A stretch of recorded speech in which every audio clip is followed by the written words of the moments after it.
Hello everyone, welcome to my channel. I hope कि आप सब ठीक होंगे और आप अपने एग्ज़ाम की प्रिपरेशन कर रहे होंगे।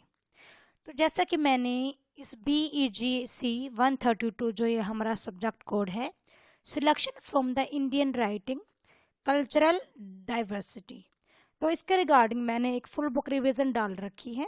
आई होप कि आपने वो देख ली हो वो वाली वीडियो। तो आज इस वाली वीडियो में हम मोस्ट इम्पोर्टेंट क्वेश्चंस करेंगे विद आंसर। मैंने एक शॉर्ट भी अपलोड कर रखी है जिसमें मैंने इसके मोस्ट इम्पोर्टेंट क्वेश्चन डाल रखे हैं कि जिन जिन क्वेश्चंस के आने की पॉसिबिलिटी बहुत ज़्यादा एग्जाम में, तो मैंने उन सबको ऐड करके एक साथ मैंने उसके नोट्स बना के एक शॉर्ट अपलोड कर रखी है, तो आप वहाँ से जाके भी क्वेश्चंस को देख सकते हो।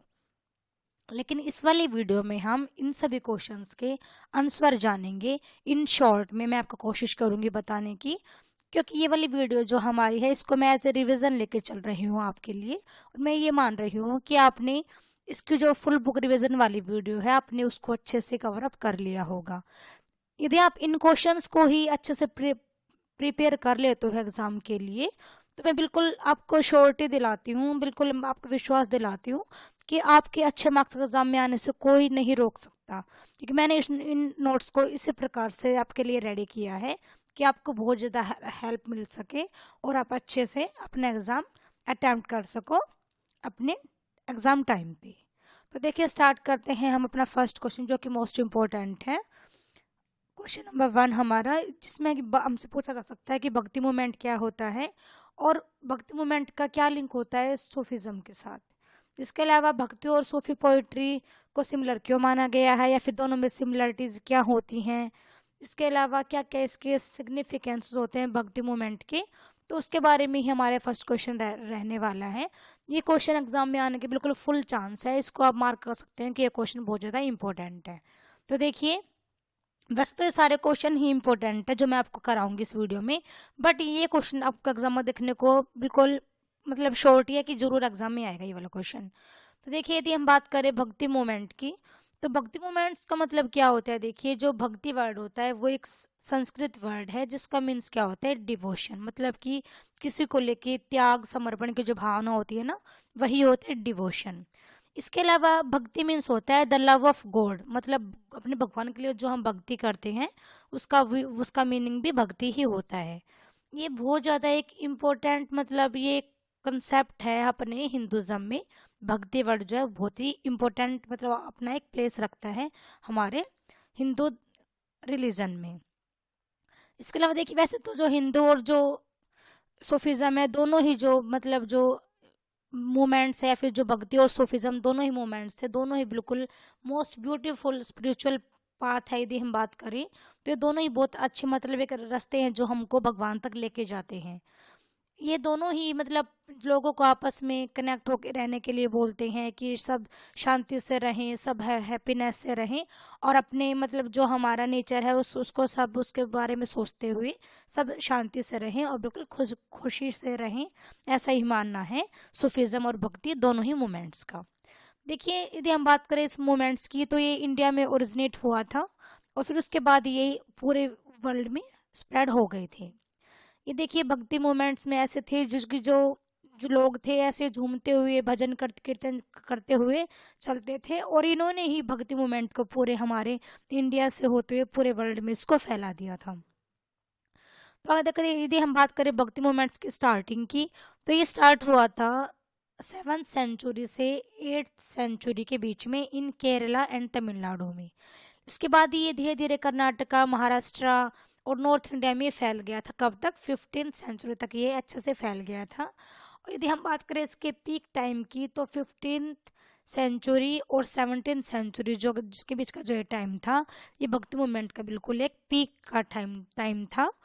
मतलब जो इसका जो बात हुई थी कि भी कैसे फैला, इसका पीक टाइम क्या हुआ, क्योंकि भक्ति मूवमेंट कब मतलब अस्तित्व में आया था, या फिर कब इसने अपना एक अच्छी पकड़ बना ली थी पूरे वर्ल्ड पे, तो वो टाइम था इसका 15th सेंचुरी से लेकर 17th सेंचुरी तक।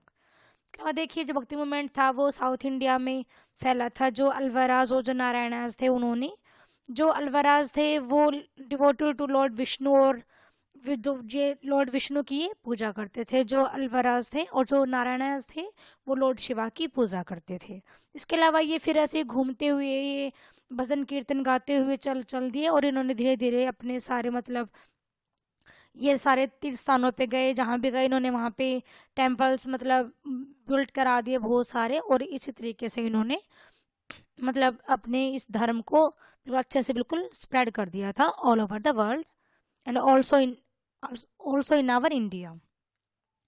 देखिए ये दोनों ही जो रिलीजन है, भक्ति एंड सूफी मूवमेंट्स जो थे, ये दोनों ही एक अप्रोच है रिलीजन की, जिसमें ये क्या होता है कि ये कास्ट सिस्टम को नहीं मानते हैं, दोनों ही यूनिवर्सल ब्रदरहुड की बात करते हैं, दोनों ही प्रमोट करते हैं unity among the Hindus and Muslim masses की, जो भी हमारी जनता है, जो भी हमारी पब्लिक पीपल्स हैं, तो उनके बीच में एक यूनिटी आए कि वो अच्छे से प्यार प्रेम से रहें, ऐसा ही मानना है दोनों इन धर्मों का।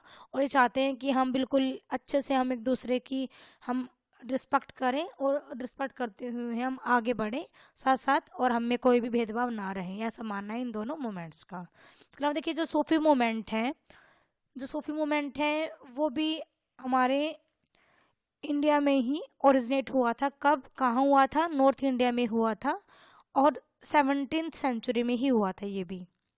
ये एक या दे प्राइमली फोकस करते हैं कि जो सूफी मूवमेंट है वो क्या बताता है कि unity all Muslims in A common spiritual path, कि जो मुस्लिम्स हैं उन सब के लिए सिर्फ एक ही पाथ है भगवान तक पहुंचने का। तो मतलब सब के लिए एक ही है कि वो उनको अपने अल्लाह की पूजा करते हैं, रोजा वगैरह रखते हैं, फास्ट रखते हैं, प्रेयर के रूप में ये नमाज करते हैं। तो मतलब ये इनका कुछ ट्रेडिशनल है जो ये करते हैं अपने गॉड को लेके। इसके अलावा देखिए इनमें यदि हम बात करें इन मोमेंट्स के बारे में, तो जो सूफिज़्म है ये एक इस्लामिक मतलब ट्रेडिशनल है, और इसके अलावा इसमें beliefs practices dedicated to Ali, अपने अल्लाह को, जिसके मैंने आपको पहले बताया, अपने अल्लाह की पूजा करते हैं। डिवाइन लव, बहुत ही मतलब एक जिसको कहें तो बिल्कुल समर्पण वाला लव ये अपने अल्लाह से करते हैं, और अपने हार्ट को मतलब ये अपने बिल्कुल अल्लाह को समर्पित कर देते हैं। इसके अलावा ये मतलब देखे तो वही है कि दोनों रिलीजन जो हैं वो बिल्कुल मतलब सेम सेम है, क्योंकि दोनों दोनों में बहुत सारे सिमिलरिटी, जैसे कि दोनों ही भगवान की पूजा करते हैं, डिवोशन टू गॉड। जो सूफिज्म वाले होते हैं वो अपने अल्लाह की पूजा करते हैं, और जो भक्ति मूवमेंट वाले होते हैं वो अपने भगवान की पूजा करते हैं। इसके अलावा देखिए कंपेशन टू ऑल, मतलब ये चाहते हैं कि सब मिलजुल के रहें, जो ह्यूमन बींग्स हैं वो सब प्यार प्रेम से रहें, किसी के बीच में मतलब अशांति या फिर घृणा की भावना न हो। नेक्स्ट है इक्वालिटी फॉर ऑल, कि सब सब बिल्कुल इक्वालिटी से रहें, कोई भी भेदभाव डिफरेंशिएट ना हो किसी के बीच में भी। तो ऐसा मानना है दोनों ही इन मोमेंट्स का, सूफिज्म और भक्ति का। नेक्स्ट अगेंस्ट रिचुअल, ये रिचुअल्स को नहीं मानते हैं, लेकिन वही बात है कि कहने की बात है कि रिचुअल्स को नहीं मानते हैं। अपनी भक्ति यदि हम बात करें तो बहुत सारे ऐसे रिचुअल्स हैं जो आज तक भी हम फॉलो कर रहे हैं।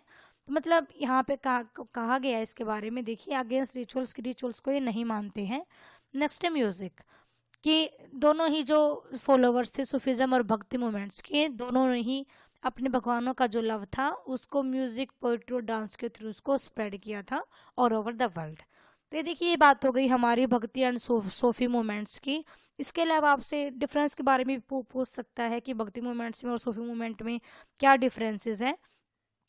तो देखिए यदि हम बात करें भक्ति मूवमेंट की, तो जो भक्ति मूवमेंट होता है वो हिंदूज का होता है, जो सूफिज्म होता है वो मुस्लिम्स का होता है। यदि मैं आपको यहाँ पे थोड़ा मोटा मोटा बता देती हूँ ताकि आप पेपर में अच्छे से लिख सको। इसके अलावा जो भक्ति मूवमेंट है वो 18th सेंचुरी में ओरिजिनेट हुआ था, और जो सूफी मूवमेंट है वो 17th सेंचुरी में हुआ था। यदि हम पोइट की बात करें तो भक्ति मूवमेंट के जो फेमस पोइट है कबीर दास है, मीराबाई जी हैं, और यदि हम सूफिज्म की बात करें तो अमीर खुसरो और चिश्ती जी हैं, जो सूफिज्म के वो थे, पोइट थे। इसके अलावा देखिए जो इसका और मतलब जो ओरिजिन हुआ था भक्ति मूवमेंट का वो साउथ इंडिया में हुआ था, और जो सूफिज्म का हुआ था वो मैनी कॉन्टिनेंट्स एंड कल्चर के अकॉर्डिंग इसका हुआ था। इसके अलावा जो भक्ति मूवमेंट है वो रिगार्डेड बाय स्कॉलर्स के द्वारा इसको आगे बढ़ाया गया था, और जो सूफिज्म है वो misunderstood as another sect of Islam, वो इस्लाम के थ्रू ये हुआ था। तो ये थोड़ा सा डिफरेंसेस है जो आप थोड़ा ध्यान रखना कि डिफरेंस आ जाता है तो आप कैसे लिखोगे, मैंने आपको बता दिया है कि भक्ति मूवमेंट में और सूफिज्म में क्या डिफरेंस है। तो अब ये क्वेश्चन भी आ सकता था, मैंने इसलिए आपको बता दिया है। यहाँ पे हमने सिमिलरिटीज की बात भी कर ली है और हमने डिफरेंसेस की बात भी कर ली है, और सूफिज्म जो मूवमेंट है वो कब मतलब ओरिजिनेट हुआ था, भक्ति मूवमेंट कब ओरिजिनेट हुआ था, कौन किसकी पूजा करते, मैंने आपको बता दिया है इसके बारे में। तो आई होप कि आपका क्वेश्चन 1 समझ में आ गया होगा भक्ति मूवमेंट और सूफिज्म के बारे में। तो देखिए नेक्स्ट क्वेश्चन हमारा है क्वेश्चन नंबर 2। जो क्वेश्चन नंबर 2 हमारा है ये दलित लिटरेचर के बारे में। यहाँ से भी एक क्वेश्चन एग्जाम में जरूर आएगा। ये लो क्वेश्चन भी हमारा इम्पोर्टेंट है क्योंकि दलित लिटरेचर रिगार्डिंग में भी 2 या 3 चैप्टर्स हैं, तो वहाँ से एक क्वेश्चन आना तो बिल्कुल ऑब्वियस सी बात है। तो इसको क्वेश्चन को भी आप अच्छे से समझ के चलना, क्योंकि ये टॉपिक जो है ये आसान टॉपिक है, तो इजिली वह टॉपिक हो जाएगा। तो देखिए दलित का मीन्स क्या होता है। Dalit is a term that is the so called lower castes used to address themselves, कि लोअर कास्ट के जो इंसान होते हैं उनके लिए दलित वर्ड का यूज किया गया था। दलित का मीन्स क्या होता है कि broken, and by using this word lower caste are pointing to how they were and continue to be seriously discriminated against, मतलब कि इनके साथ बहुत ज़्यादा शोषण किया जाता था इनको मतलब जो लोअर कास्ट के थे इसी वजह से इनको ज़्यादा पॉइंट किया जाता था। तो मतलब इसी को दलित कहा जा सकता है, इसी का मीन्स हम दलित से ले सकते हैं। इसके अलावा दलित लिटरेरी रेफर्स यदि हम बात करें to people belonging to lower strata, कि जो लोअर स्टार्टा से जो पीपल बिलोंग करते हैं इन द कास्ट हिरार्की, तो उसके अकॉर्डिंग ही दलित को मतलब ऐसे डिफाइन किया गया है, और इनको अनटचेबल भी माना गया था कि जो दलित होते हैं उनको टच नहीं करना चाहिए। इसके अलावा इनको मतलब कहा गया था कि ये खतरनाक होते हैं, इनके साथ बहुत ज़्यादा भेदभाव किया गया था, इन्हें अब्यूज़ किया जाता था, इन्हें रिजेक्ट भी किया गया था अपर कास्ट के द्वारा। तो मतलब इनके साथ बहुत ज़्यादा भेदभाव किया गया था, डिस्क्रिमिनेट किया गया इनके साथ बहुत ज़्यादा, तो ये ऐसा नहीं होना चाहिए। तो यही होते हैं दलित। पहले ने बात की दलित होते क्या हैं। तो देखिए आगे है, यदि हम दलित राइटिंग के बारे में बात करें तो मेन थीम है दलित राइटिंग की, तो वो क्या है, वो है social disabilities, caste system, economic inequality, contemporary cruelties and cultural assertion, मतलब बहुत सारे ये टॉपिक्स हैं जिनके रिगार्डिंग दलित राइटिंग की जाती है, क्योंकि जो दलित होते हैं वो जैसा फील करते हैं, जैसा वो मतलब टॉलरेट करते हैं, वो उसके अकॉर्डिंग ही तो मतलब अपनी राइटिंग करेंगे ना। तो जैसे कि इनके साथ कभी हुआ होगा कि भाई ये सोशल मतलब अपने आप को ये एबल नहीं समझा इन्होंने अपनी सोसाइटी में, तो उसके अकॉर्डिंग ही ये सारी थीम्स रहेंगी। इसके अलावा देखिए दलित लिटरेचर की यदि हम बात करें तो जो दलित लिटरेचर होता है वो literature of Dalit by the Dalit and for the Dalits, मतलब खुद के लिए ही वो लिखते हैं, खुद ही वो लिखते हैं, तो मतलब वो उनके लिए ही होता है।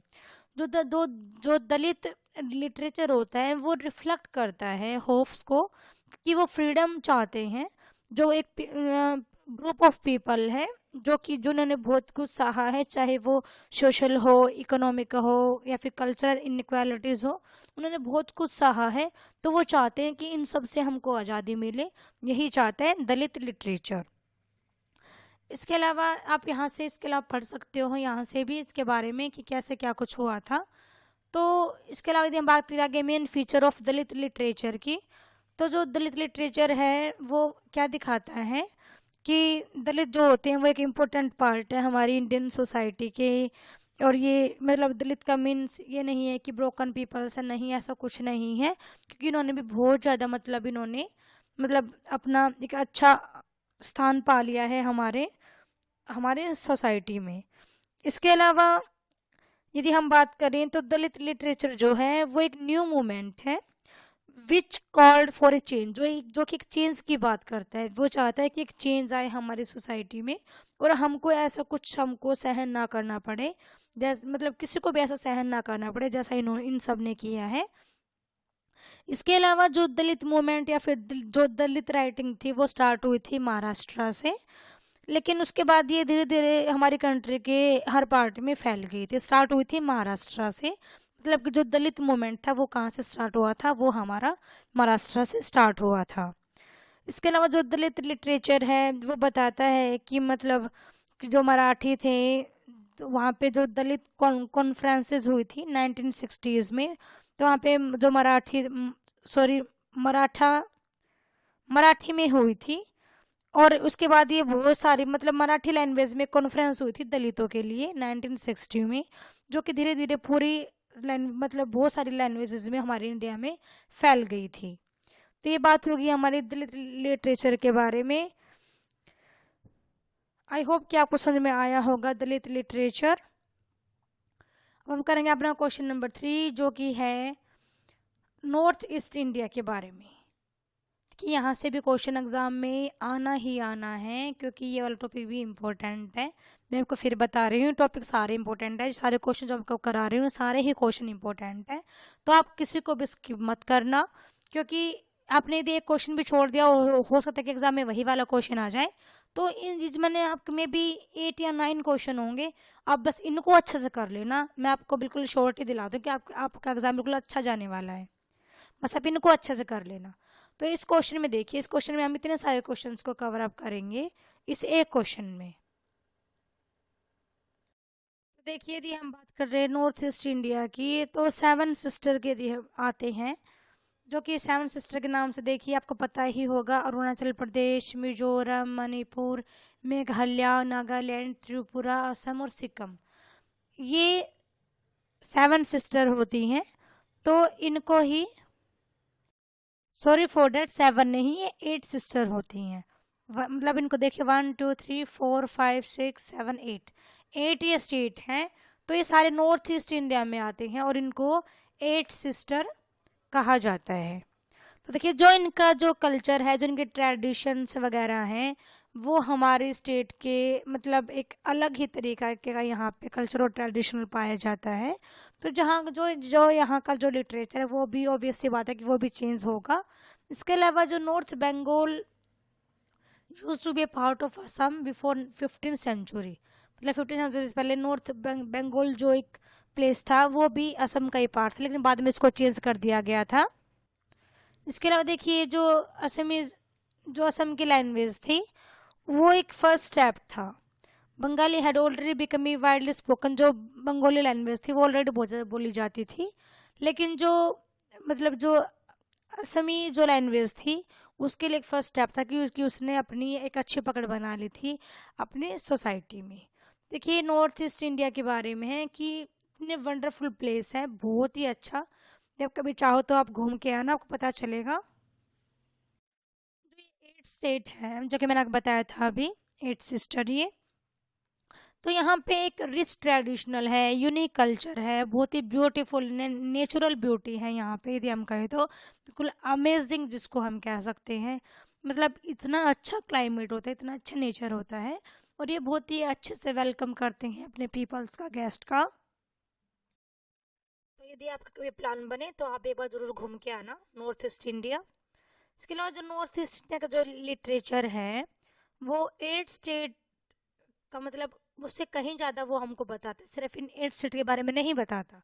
क्योंकि जो लिटरेचर है यहाँ का वो language of north east India के बारे में बताता है। इसके अलावा कैसे मतलब जो इंग्लिश लैंग्वेज के जो राइटर्स थे उन्होंने इस रीजन में आके लिखा, मतलब यहाँ के बारे में बताया, तो मतलब बहुत कुछ हमको बताया जाता है। जो यहाँ का जो लिटरेचर है वो बहुत ही ज़्यादा मतलब यहाँ के बारे में बताता है, क्योंकि जो ये इलाके रहे हैं थोड़े से पिछड़े हुए इलाके रहे हैं। तो यहाँ पे जो इंग्लिश लिटरेचर मतलब जो राइटर्स वगैरह आए थे, तो उन्होंने मतलब यहाँ के मतलब ट्रेडिशनल को या यहाँ के कल्चर को उन्होंने इंग्लिश लैंग्वेज में ही बताया था कि ये रहा यहाँ पे English literature north east India in a new literature. जो मतलब यहाँ का जो लिटरेचर था वो एक न्यू लिटरेचर था, जो कि 20th सेंचुरी में मे बी स्टार्ट होता है स्टोरीज के द्वारा। और इसके अलावा देखिए यहाँ पे मतलब बता रखा है कि एग्जाम्पल हैं काजीरंगा ट्रायल जो 1979 में अरूप दत्ता ने लिखा था। मतलब यहाँ पे मतलब ये यहाँ पे लिटरेचर दिखाया गया है कि कौन कौन से मतलब यहाँ पे मतलब राइटिंग की है, या फिर क्या क्या उन्होंने मतलब कौन कौन से उन्होंने रचनाएं लिखी हैं इस टाइप से। और जो यहाँ पे जो राइटर्स की जो जनरेशन थी उन्होंने पोस्ट इंडिपेंडेंस पीरियड यहाँ पे इंक्लूड है। उन्होंने मतलब एक large number of young writers का यहाँ पे आपको देखने को मिलता है जिन्होंने की इंग्लिश में यहाँ पे राइटिंग की थी। इसके अलावा देखिए यहाँ पे लैंग्वेज की बात हम और कर लेते हैं कि यहाँ पे जो लैंग्वेज है लिटरेचर की, तो वो मेनली यहाँ पे इंग्लिश लैंग्वेज को ही प्रेफर दिया गया है। इसके अलावा यहाँ पे एक ओरल नैरेटिव बात की गई है। तो जो ओरल नैरेटिव है तो उसका मतलब क्या होता है कि cultural materials and documents transmitted verbally from one generation to another in speech और सॉन्ग्स।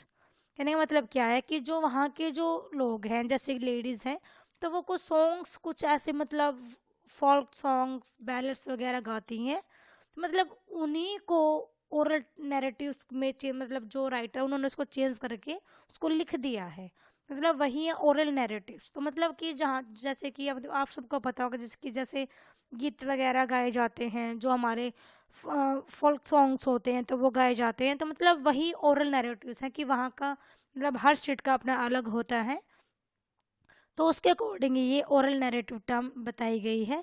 तो यहाँ से आप इसको पढ़ लेना, और यदि आप डीपली चाहो तो वैसे उनको बता दिया है कि क्या क्या मतलब यहाँ पे होता है ओरल ट्रेडिशनल में या ओरल ओरल नैरेटिव में। मैं इसको स्क्रॉल कर रही हूँ तो आप इसको देख लेना। तो ये रहा हमारा हो गया है नॉर्थ ईस्ट इंडिया के बारे में। इसके अलावा यदि हम बात करें इसके पोइट्री के बारे में तो असमीज जो लिटरेचर है वो बहुत ज़्यादा मतलब इन्फ्लुएंस करता है नॉर्थ ईस्ट इंडिया रीजन को, और जो डिफरेंट डिफरेंट फेजेस आए थे इसकी पोइट्री में, और जो इसकी जो नॉर्थ ईस्ट इंडिया की जो पोइट्री थी उसने बहुत सारे तो जो लोगों के विश्वास था उस पर वो खरी उतरी थी, और उसने अपनी सोसाइटी के बिल्कुल रियलिटी को दिखाया था by the use of poetry, north east India poetry. तो इस पोइट्री के बारे में थोड़ा सा आप पढ़ लेना। इसके अलावा यदि आप इतना भी कर लेते हो तो आपके लिए बहुत है, इसको आप कर लेना अच्छे से। तो हम करेंगे अपना क्वेश्चन नंबर 4 जो कि है चंद्रावती रामायण के बारे में। देखिए ये क्वेश्चन भी इम्पोर्टेंट रहेगा। तो जो चंद्रावती रामायण है वो एक रीटेलिंग ऑफ हिंदू एपिक है, मतलब कि जो रामायण है ये उसका रीटेलिंग है, दोबारा से उसको बताया गया है। तो ये हम बताया गया है यहाँ पे सीता के पर्सपेक्टिव से रामायण को दिखाया गया है। सीता जो कि वाइफ थी हीरो राम की, और जो चंद्रावती है वो एक 16th सेंचुरी की पोइट है जो कि बांग्लादेश में रहती थी। उसी ने मतलब यहाँ पे सीता के बारे में बताया कि कैसे मतलब उसने मतलब दुख सहे, कैसे उसने आज्ञा आज्ञा पालन किया था, कैसे उसने सारे मतलब सुख छोड़ के कैसे वनवास में चले गए थे। तो मतलब सीता के पर्सपेक्टिव से ही पूरे रामायण को यहाँ पे इस चंद्रावती रामायण में दिखाया गया है। इसके अलावा देखिए जो चंद्रावती रामायण है जो स्कॉलर्स हैं वो एग्री भी करते हैं कि जो चंद्रावती रामायण है वो रामा स्टोरी की रिटोल्ड है, जो कि जो रामा स्टोरी वो एक बंगाली हिंदू विलेज वुमेन है जिसने कि इसको कंप्लीट किया है। मतलब जो चंद्रावती है वो एक बंगाली हिंदू विलेज की एक वुमेन है। इसके अलावा इस रामायण में दिखाया गया है कि जो राम इज हार्डली विजिबल, मतलब मुश्किल से राम के बारे में बताया गया होगा, और यहाँ पे मतलब राम और सीता का जो रिलेशन है उसको बहुत कम बताया गया, बल्कि सीता के बारे में यहाँ पे बहुत ज़्यादा उसकी लाइफ के बारे में ही बताया गया है कि कैसे उसने अपनी लाइफ को मतलब पूरी को जिया, कैसे उसने अपने दुख दर्द काटे, तो उसके बारे में सारा बताया गया है। इसके अलावा इस रामायण में इंक्लूड किया गया है एपिसोड्स को कि जिनमें कि इंक्लूड है कि सीता का चाइल्डहुड, सीता की मैरिज, कैसे मतलब कैसे कैसे मतलब उसकी प्रेगनेंसी रही, कैसे उसने मतलब वन में उसने मतलब अपने बच्चों को जन्म दिया, उसको फिर वनवास मिल गया था, तो मतलब कैसे वो धरती में समा गई थी, तो मतलब उसके बारे में सारी ये यहाँ पे दिखाया गया है चंद्रावती रामायण में। इसके अलावा जो चंद्रावती रामायण है ये 3 टॉपिक पे बात करती है, एक तो टेक्स्ट, सेकंड है नैरेटिव टेक्निक्स, और थर्ड है इनसाइट। दोबारा से बोल रही हूँ मैं, ध्यान से सुन लेना। तो है टेक्स्ट कि टेक्स्ट क्या है, जो रामायण के बारे में बताया गया है। नेक्स्ट है नैरेटिव टेक्निक्स कि कौन कौन सी टेक्निक्स यूज की गई हैं यहाँ पे। तो मैं भी यहाँ पे डिस्क्रिप्शन मतलब डिस्क्रिप्टिव टेक्निक का यूज किया गया है, क्योंकि यहाँ पे सीता के बारे में डिस्क्राइब किया जा रहा है इस वजह से। और थर्ड है इनसाइट, मतलब कि इनसाइट बात की गई है, क्योंकि सीता के बारे में बताया गया है इसी वजह से। इसके अलावा जो चंद्रावती रामायण है वो एक साइलेंट टेक्स्ट है। मतलब कहने का क्या है कि जो चंद्रावती रामायण है वो एक साइलेंस्ड टेक्स्ट क्यों है, क्योंकि it has been largely ignored, क्योंकि मतलब हमारे जो सिस्टम था, हमारे जो सोसाइटी थी, उसके थ्रू उसको बहुत ज़्यादा इग्नोर किया गया था। The Ramayana is no doubt a popular epic था इंडिया में।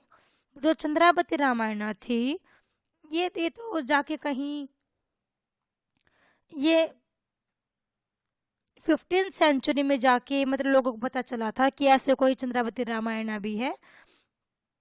ये एज ए जो चंद्रावती रामायण थी ये एक हिडन टेक्स्ट था, लोगों को इसके बारे में पता नहीं था। तो मतलब कहीं जाके 15th सेंचुरी के आसपास लोगों को इसके बारे में पता चला था कि जो चंद्रावती रामायण है वो भी एक मतलब एक अच्छी रामायण है, जिसमें कि बताया गया है सीता माता के बारे में। इसके अलावा जो चंद्रावती रामायण है ये डिफरेंट है इसके ओरिजिनल एपिक से। मतलब जो ओरिजिनल जो एपिक थी, जो रामायण थी, तो उसमें तो राम के बारे में बताया गया था, लेकिन ये डिफरेंट है। यहाँ पे जो राइटर है हमारी चंद्रावती, उसने रामायण बुक 1 और रामायण बुक 2 में सीता माता के बारे में बताया है। और जो रामायण बुक 3 भी मिल गई थी बाद में, जिसमें कि यहाँ पे बताया गया है सारा सीता माता के बारे में। तो ये था चंद्रावती रामायण के बारे में। आई होप कि आपको समझ में आया होगा ये क्वेश्चन भी। नेक्स्ट क्वेश्चन है हमारा क्वेश्चन नंबर 5। ये क्वेश्चन है हमारा सापा विमोचनम के बारे में। ये सापा विमोचनम मतलब क्या है, मतलब तो इसके बारे में ही हमारा क्वेश्चन है। तो जो सापा विमोचनम है ये एक Tamil retelling of Ahilya story है। मतलब जो अहिल्या स्टोरी है उसको अनदर पॉइंट ऑफ व्यू से दिखाया गया है। जैसा कि अभी हमने फर्स्ट से जो पहला क्वेश्चन किया उसमें भी तो ऐसे बताया गया था ना कि अनदर पॉइंट ऑफ व्यू से बताया गया था। तो एक सापा विमोचनम जो ये सेलिब्रेटिंग तमिल राइटर है, ये राइटर थे एक पुदामिथान, ये थे एक तमिल राइटर जिन्होंने कि सापा विमोचनम राइटिंग की थी। इन्होंने टेल ऑफ अहिल्या को बताया है, कैसे मतलब वाल्मीकि जिसको छोड़ देते हैं रामायण में, कैसे उसकी लाइफ रहती है। तो मतलब उसके पे यहाँ पे फोकस किया गया है, कैसे कि मतलब उसको पनिशमेंट दी गई थी, कैसे उसने मतलब अपने जीवन सहा। तो उसके बारे में सारा यहाँ पे बताया गया है, उसकी फीलिंग्स के बारे में, उसके थॉट्स के बारे में। इसके अलावा हिंदुज़म में यदि हम बात करें तो अहिल्या जो है उसको अहिल्या के नाम से जाना जाता है, जो कि वाइफ थी साधु गौतमी महर्षि की। तो इसके बारे में बताया गया है कि कैसे मतलब जो इंद्रदेव जी थे उन्होंने उनके हस्बैंड को एक मतलब इनको एक श्राप दे दिया था, इनको कर्ष दिया था। मतलब राम ने इनको उससे मुक्ति दिलाई थी। तो मतलब उसके बारे में बताया गया है इस वाले में भी। मतलब ये भी हमारा रिलीजियस मतलब एक्ट ही है, इसके बारे में यहाँ पे बताया गया है।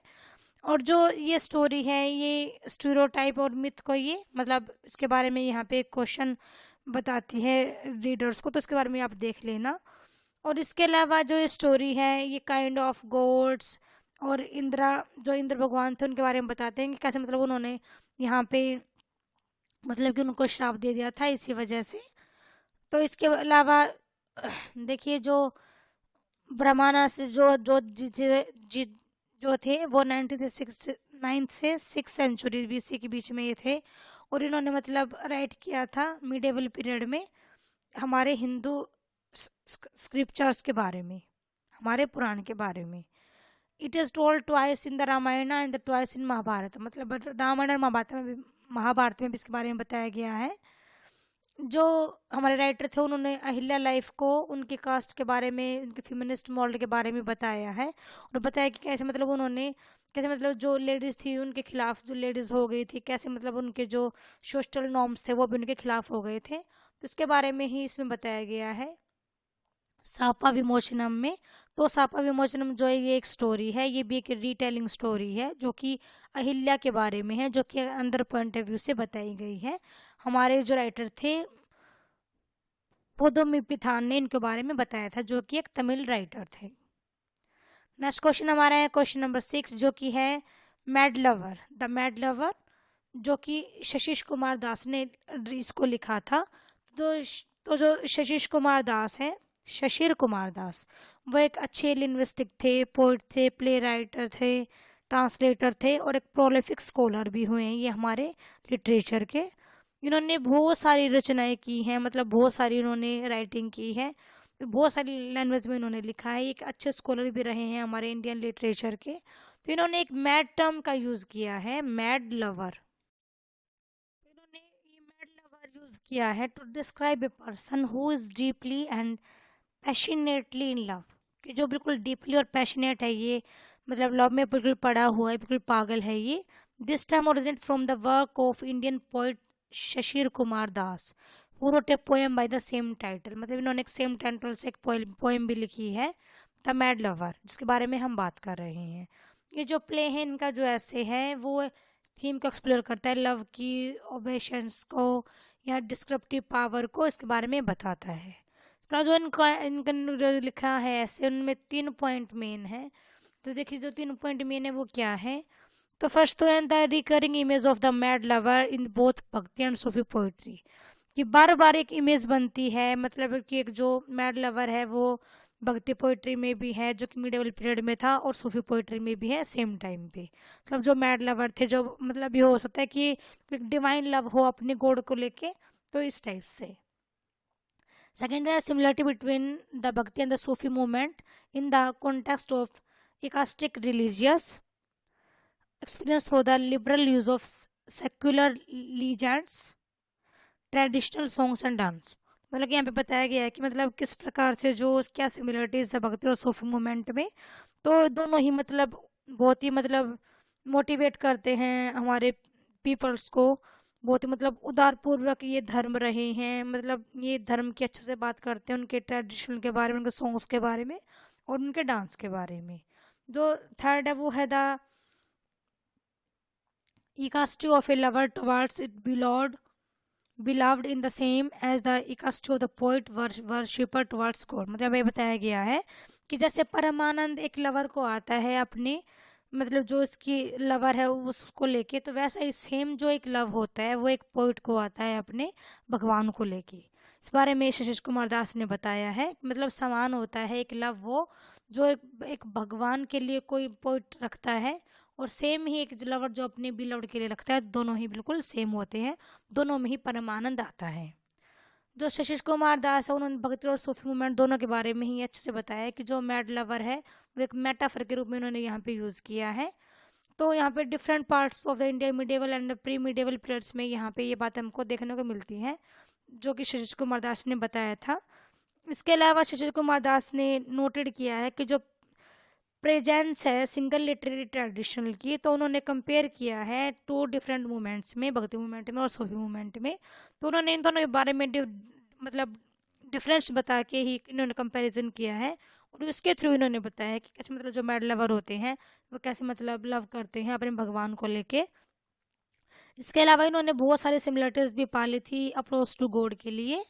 इसके अलावा मैडनेस यदि हम बात करें तो मैडनेस एक नेगेटिविटी नहीं है, इस वाले कंटेंट में यदि हम बात करें शशिर कुमार दास के अकॉर्डिंग, तो इन्होंने इसको एक मतलब लव माना है जो कि भगवान को लेके है, पागलों की तरह, मतलब जो एक लव होता है वो भगवान को लेके है।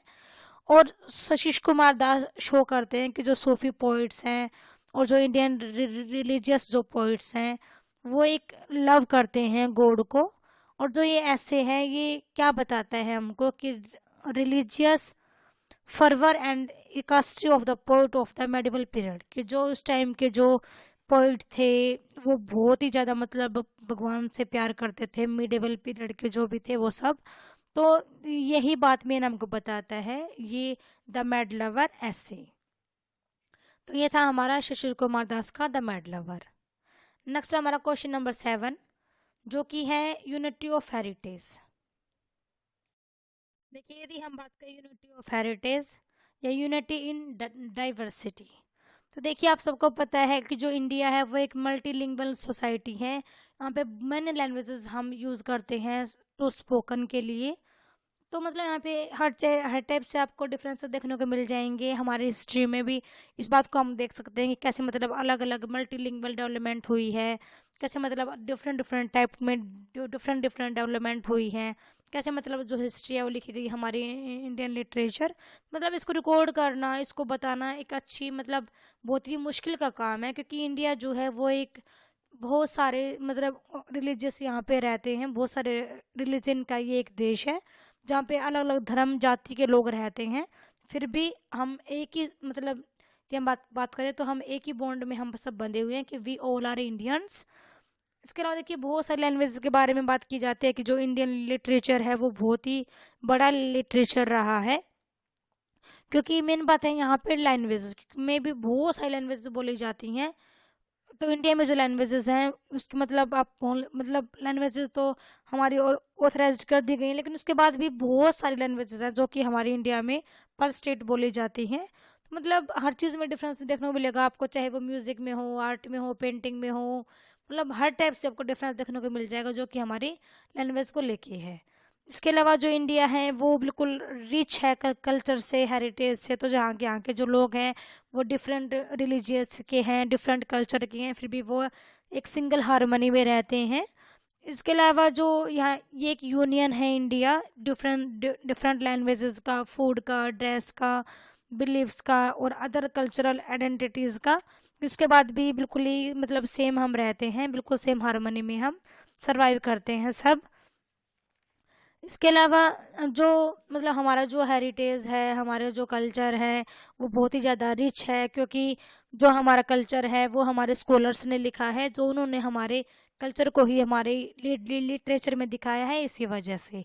तो ये क्वेश्चन जो है ये इजी है, इसको आप एक बार अच्छे से पढ़ लेना कि कैसे मतलब ये क्वेश्चन आएगा। तो मतलब ये क्वेश्चन इजी है, इजीली हो जाएगा, एक बार बस आप इसको ध्यान से पढ़ लेना जैसे मैंने बताया, तो उसको ध्यान रखना।